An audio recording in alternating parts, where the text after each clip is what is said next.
Друзі, ви зайшли на канал доктор Руслана Борисенко. Я вас вітаю.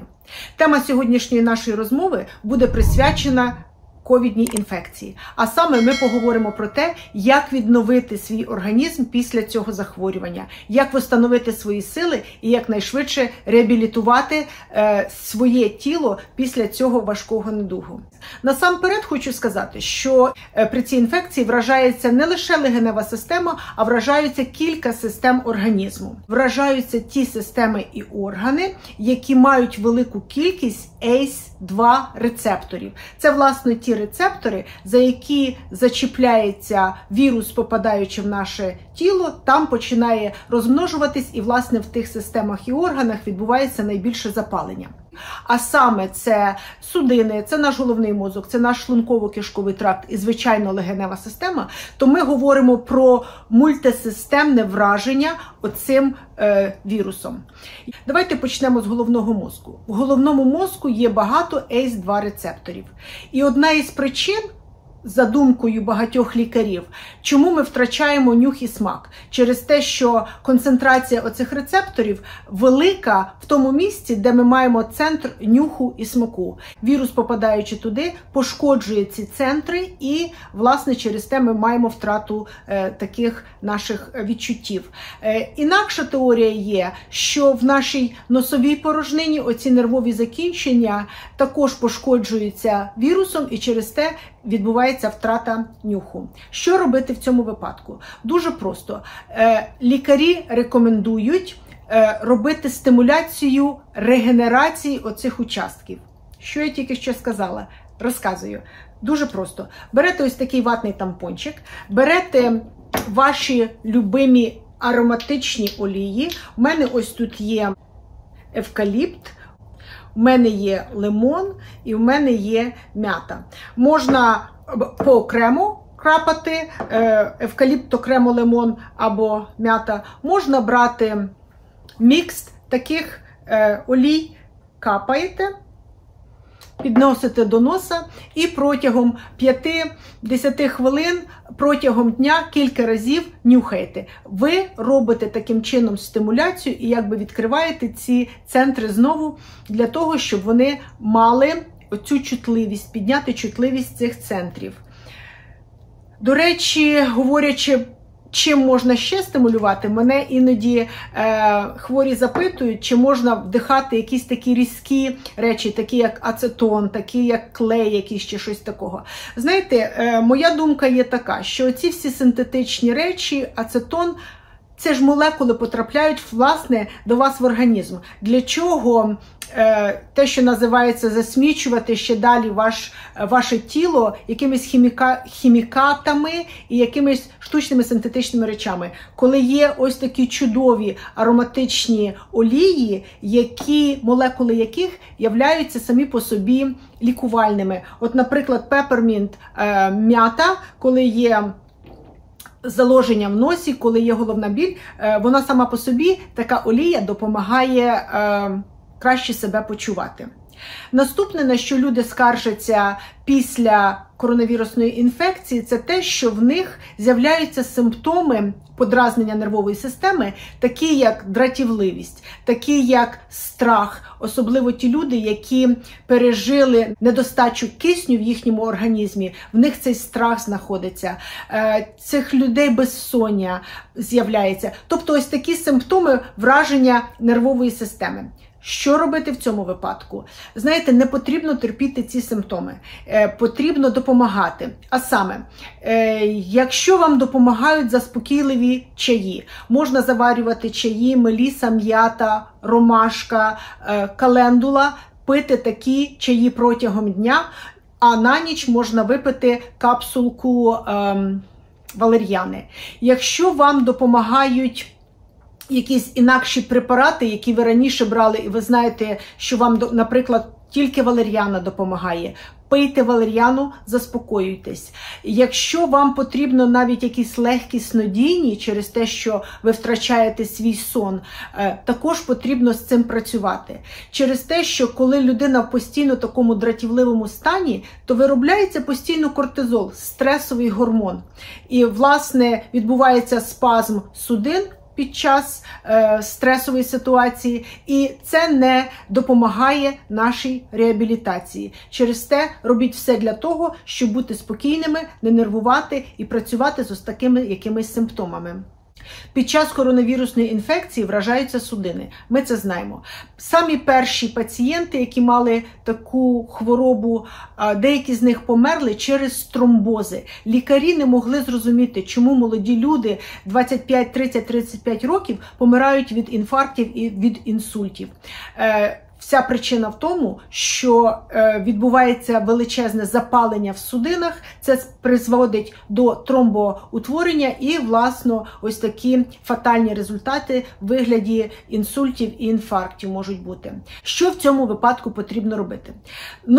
Перше, я хочу поставити великий знак оклику. Якщо ви палите, то зараз, саме сьогодні, це той день, коли ви мусите покінчити із цією шкідливою звичкою. Вже давним-давно доказано, що паління викликає запалення в судинах і викликає загущення крові. Тобто не потрібно додавати бензину в той вогонь, який вже палає. Номер 2. Потрібно пити більше води. Ми знаємо, що під час хвороби організм зневоджується, і, власне, це приводить до загущення крові. Потрібно розрідити кров, пити достатньо адекватну кількість рідини. Під час реабілітації від коронавірусної інфекції вам потрібно бути активними. Я вже говорила попередньо, що якщо вам потрібно полежати, полежте, але ви мусите, абсолютно мусите займатися якимись легкими фізичними вправами. Пізніше я вам розповім навіть, що можна робити. І це буде прискорювати і покращувати ваш кровообіг і покращувати мікроциркуляцію. Харчування. Багато залежить від вашого харчування. Недаремно мудрі кажуть, що ти те, що ти їсиш. Під час реабілітації коронавірусної інфекції потрібно додати в свій раціон свіжі овочі і фрукти. По-перше, свіжі овочі і фрукти мають велику кількість антиоксидантів, вони мають мінерали, вітаміни, які зараз так потребує ваше тіло. По-друге, в них велика кількість рідини є, води фактично, і, власне, вони дуже легко перетравлюються і переварюються нашим тілом. Через те, щоденно в вашому раціоні мусить бути як мінімум одне блюдо із свіжих овочів і фруктів, бажано різнокольорових. Ще одне, що хочу додати. В раціоні мусить бути значно зменшена кількість харчових продуктів, які мають прості цукри. Це вся випічка, особливо біла випічка, де велика кількість глютену, а ми знаємо, що глютен викликає запалення в нашому організму, в тому числі в судинах, те, що нам зараз не потрібно.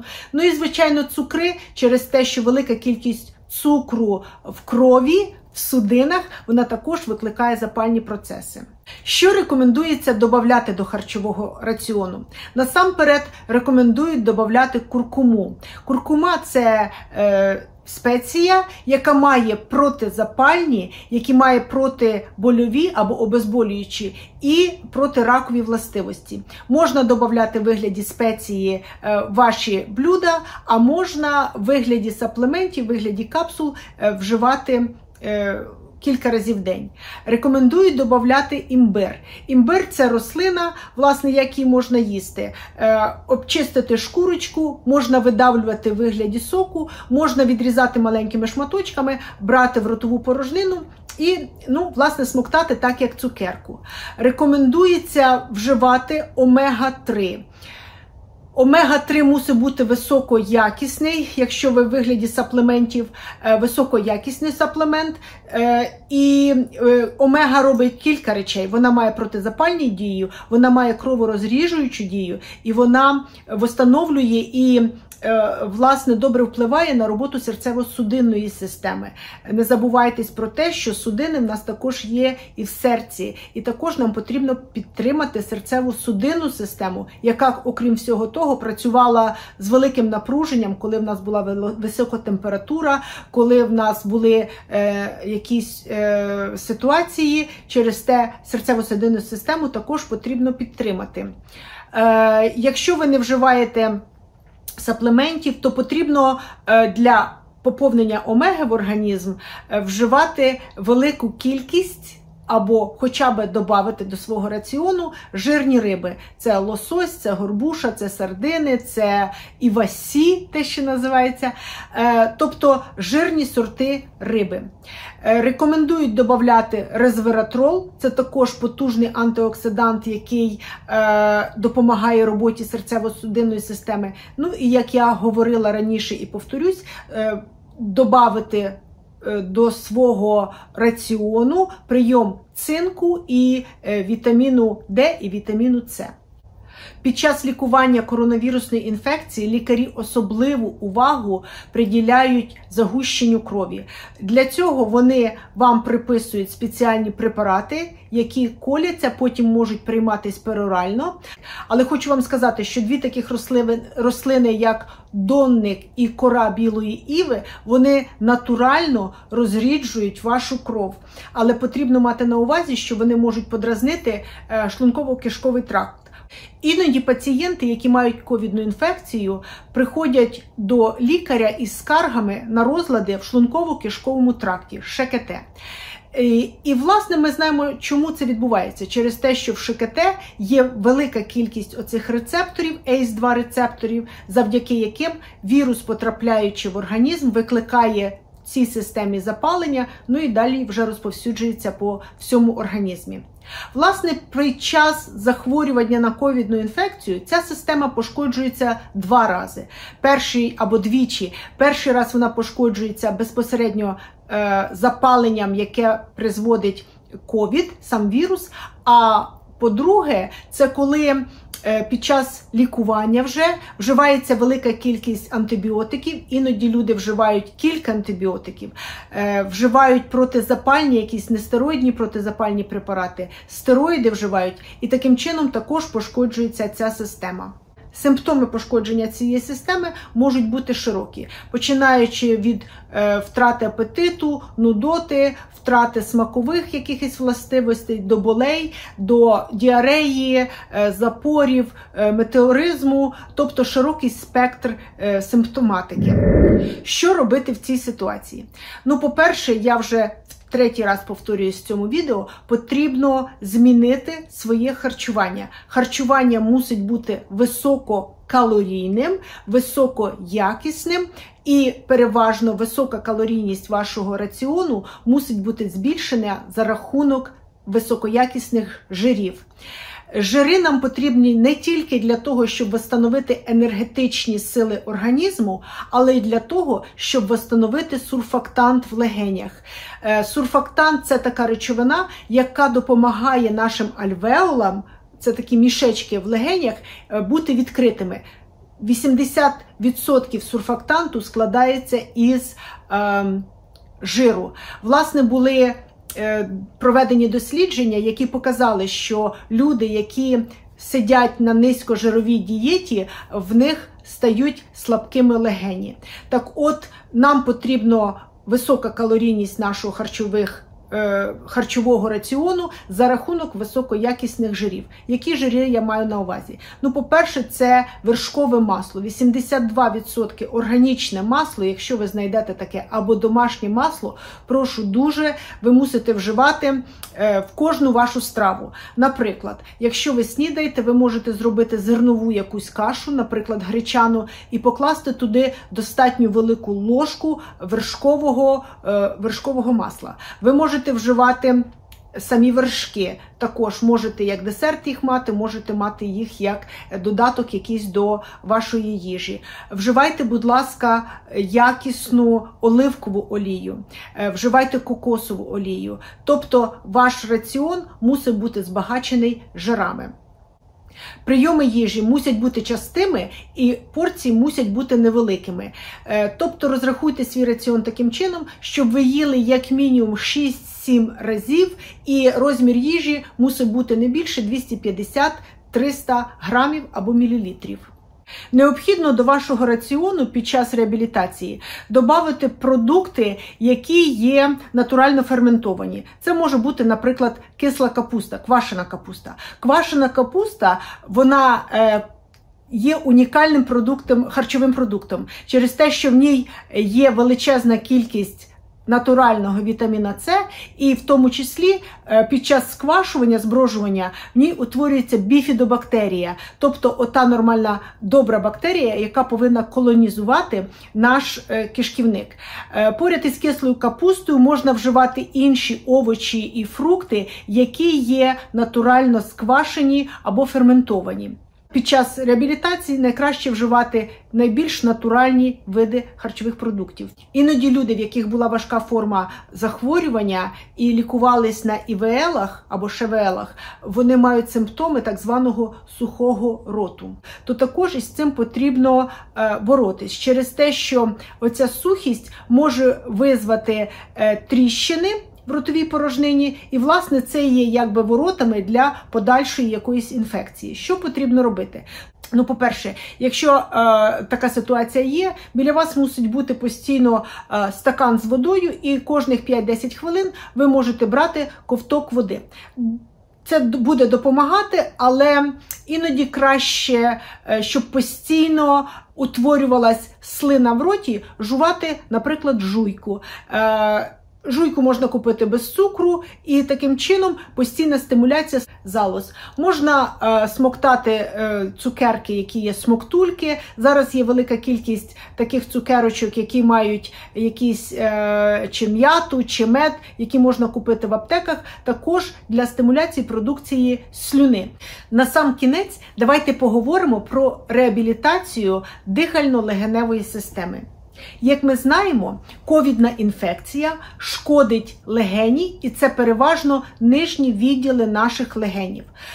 Цьому також допомагає закон всесвітнього тяжіння або гравіті, коли оці всі запальні рідини також скопичуються в нижніх відділах наших легенів. Тут відбувається застой, тут відбувається масивне запалення, і як результат цього всього може бути фіброз. Що таке фіброз? Фіброз – це переродження функціональної тканини в неробочу фібротичну. Тобто ці частини легені, де утворюється фіброз, вони, власне, виключаються із процесу обміну киснем і вуглекислим газом, тобто стають нефункціональними.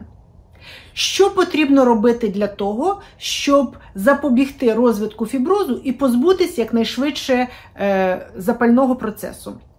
Насамперед, коли ви виписались з лікарні або коли ви лікуєтесь вдома, і лікар вам прописав певні антибіотики, чи стероїди, чи протизапальні якісь препарати, їх потрібно закінчити курс лікування, не дивлячись на те, що, можливо, ви почуваєте себе краще. Через що? Через те, що якщо не закінчити, не вбити до кінця оцю інфекцію, то відбувається резистентність цієї інфекції до тих чи інших антибіотиків. І на другий раз вони можуть або не спрацювати, або вам потрібно буде надзвичайно велике дозування для того, щоб побороти оцю інфекцію. Через те, перше, ми закінчуємо всі ті препарати, медичні препарати, які прописав вам лікар. Наступне. І я це вже третій раз говорю в цьому відео. Навіть якщо ви почуваєте себе не дуже добре, ви мусите мати легку фізичну активність. Вона покращить мікроциркуляцію і буде превентувати застій в ваших легенях. Застій може призвести до фіброзу. Оцих два явища, застій і фіброз, ми мусимо профілактувати. Наступне.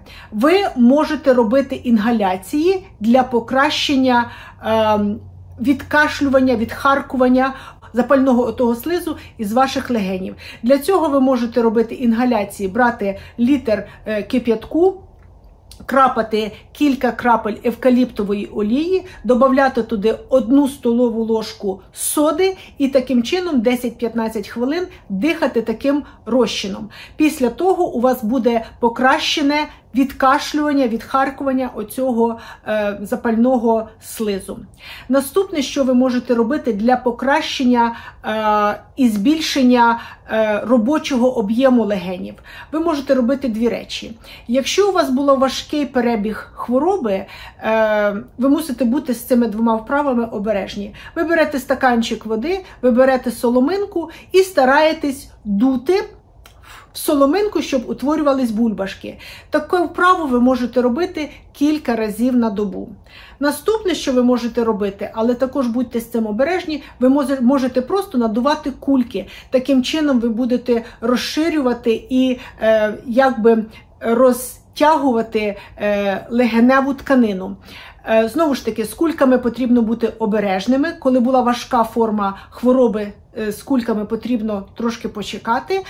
Але якщо ви вирішите це робити, не потрібно старатись надути повністю кульку. Якщо ви подули 1 і 2 рази, і ви відчули, що у вас запаморочилось в голові, зупиніться. Якщо ви відчуваєте, що ви можете 3-4 рази так зробити, будь ласка, робіть так. Не потрібно старатись повністю одразу надути кульку. Цього абсолютно не потрібно. Наступне, що ви можете робити, це дихальні вправи. І вони є надзвичайно актуальні тут і надзвичайно важливі. Як ви можете це робити? Дуже просто. Ви можете, стоячи перед дзеркалом, можливо навіть, просто піднімати доверху руки і на видих ось так трубочкою ставити губи, щоб не одразу видихати повітря, а поступово, щоб це давало можливість розтягувати ваші легені. Знову ж таки, вдих носом, ось так видих. Ви можете починати 1-2 рази, доводити до 10-15 разів. Знову ж таки, слідкуйте за своїм станом, щоб вас не паморочилось в голові. І робити такі вправи 3-4 рази на добу. Наступна вправа – це дихання при допомозі діафрагми. Діафрагма – це великий такий мускул в нашому тілі, який розділяє нашу грудну порожнину від черевної. Для цього потрібно ліву руку кладете на верх живота і стараєтесь дихати так, щоб руку випихати. Вдих і з закритим ротиком стараєтесь видихувати. Робите ось такий звук. Таким чином ви дозволяєте вашим легеням розправлятись. Можна ще зробити одну таку вправу, яку я підгледіла в одного фізіотерапевта тут в Америці, який рекомендує своїм, власне, робить для своїх пацієнтів, і почав він це робити для своєї доньки. На підлогу покладіть 5-6 подушок, ляжте животом донизу, щоб ось така якби гірка була, щоб обличчям ми дивились донизу, і нехай хтось із членів родини, легенько поклавши рушничок на ваші плечі, легенько постукує вас по нижніх відділах легенів. Ось таким чином. Не прямою долонею, а ось так, щоб була така як невеличка така хатка, те, що називається. І ось так, постукуючи 1-2 хвилинки, потім ви встаєте і ви мусите мати гарний, власне, відкашлювати велику кількість слизу і всякого такого із вашого бронхіального дерева, мусить це все виходити. Ще одна незвичайна вправа, але дуже приємна, яку ви можете робити. Якщо ви любите співати, співайте. Під час співу розкриваються наші легені, особливо на високих звуках. Прошу, дуже співайте. І, можливо, ви своїм співом будете також радувати ваших рідних і близьких. Друзі, на сьогодні все. Я думаю, ми охватили велику кількість реабілітаційних міроприємств, які допоможуть вам восстановитись після ковідної інфекції. Якщо ви маєте додаткові запитання, то, будь ласка, під цим відео в YouTube ставте мені ці запитання. Буду знати відповіді, буду вам відповідати. Якщо ви ще не підписались на мій канал і вам подобаються мої відео, поставте пальчик на слово «підписатись» і на верхній дзвіночок. А в свою чергу, я вам бажаю міцного здоров'я, я вам бажаю не хворіти. Завжди з вами лікар Руслана Борисенко. На все добре.